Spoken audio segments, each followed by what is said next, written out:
अरे बच्चों, राधे राधे राधे राधे। कैसे हो बेटे? अच्छे हो?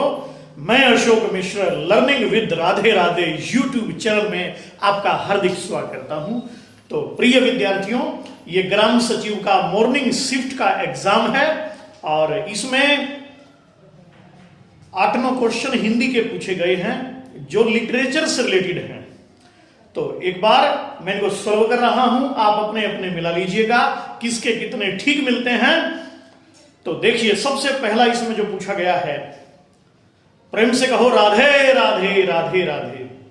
हिंदी में वैज्ञानिक आलोचना का सूत्रपात इनमें से किसने किया?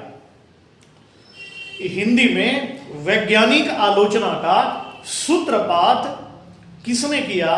तो इसका जो सही आंसर है वो है आचार्य रामचंद्र शुक्ल। आचार्य रामचंद्र शुक्ल, जिन्होंने हिंदी साहित्य का इतिहास भी लिखा है और हिंदी साहित्य में आचार्य रामचंद्र शुक्ल जी मूर्धन्य वैज्ञानिक आलोचक के रूप में जाने जाते हैं। हिंदी साहित्य के सबसे मूर्धन्य आलोचक कौन रहे हैं? आचार्य रामचंद्र शुक्ल, जिन्होंने कहा है कि सार सार तुलसी कहे, सुरा कहे अनूठी, और बची कुची कबीरा कहे, बाकी सबकी झूठी। तो इसका सही आंसर है आचार्य रामचंद्र शुक्ल। भाव विस्तार को डैश भी कहा जाता है। तो बेटे, भाव विस्तार को कहा जाता है पल्लवन। ध्यान दीजिएगा, भाव विस्तार को कहते हैं पल्लवन। किसी भी एक विशिष्ट विषय को खोल देना, विस्तार कर देना, तो वो पल्लवन कहलाता है। जैसे गागर में सागर भर देना, तो वो समास विधि हुई, है ना। पर गागर का सागर भर देना तो वो कहलाता है पल्लवन। दैट इज कॉल्ड भाव विस्तार। त्रिशूल उपनाम किसका है? तो त्रिशूल है गया प्रसाद शुक्ल स्नेही। ये त्रिशूल नाम से भी लिखते थे, है ना। गया प्रसाद शुक्ल स्नेही, त्रिशूल। गया प्रसाद शुक्ल स्नेही, ये त्रिशूल नाम से लिखा करते थे हिंदी में। बरवई नायिका वेद ग्रंथ के रचयिता कौन है? तो ये है रहीम। कौन है? रहीम। बरवई नायिका वेद रहीम है, जो अकबर के नवरत्नों में से एक थे। सलीमा बेगम के बेटे थे और बैरम खान के पुत्र थे। रहीम, जिनका फुल नेम था अब्दुल रहीम खाने खाना। तो इन्होंने बरवई चंद में बरवई नायिका लिखा है। निबंध गद्य की कसौटी है, यह विचार किसका है?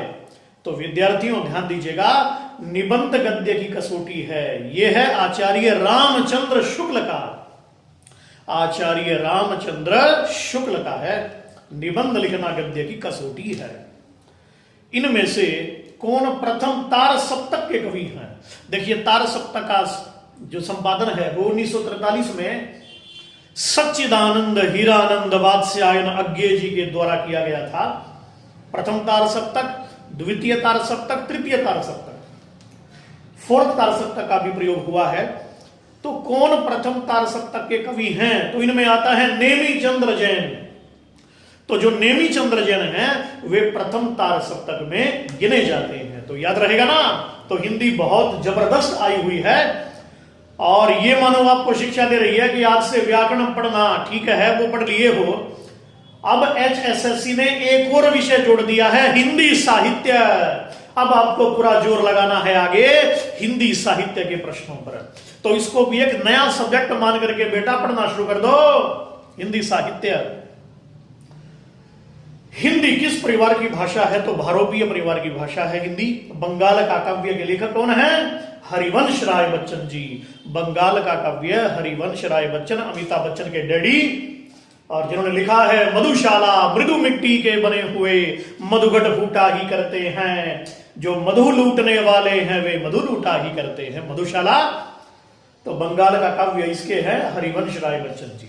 तो इन्हीं शब्दों के साथ हिंदी बहुत बढ़िया आई हुई है। लिटरेचर पूछ रखा है और ये विद्यार्थियों के साथ मैं समझता हूं कि अन्याय ही हुआ है, क्योंकि विद्यार्थी पूरी तरह से लगे हुए थे हिंदी व्याकरण में। पर व्याकरण न दे करके हिंदी साहित्य दे दिया है। चलिए अब विद्यार्थी हिंदी साहित्य का भी रुख पकड़ेंगे, हिंदी साहित्य में भी गहनता, दक्षता, कुशलता प्राप्त करेंगे। आप सभी को राधे राधे।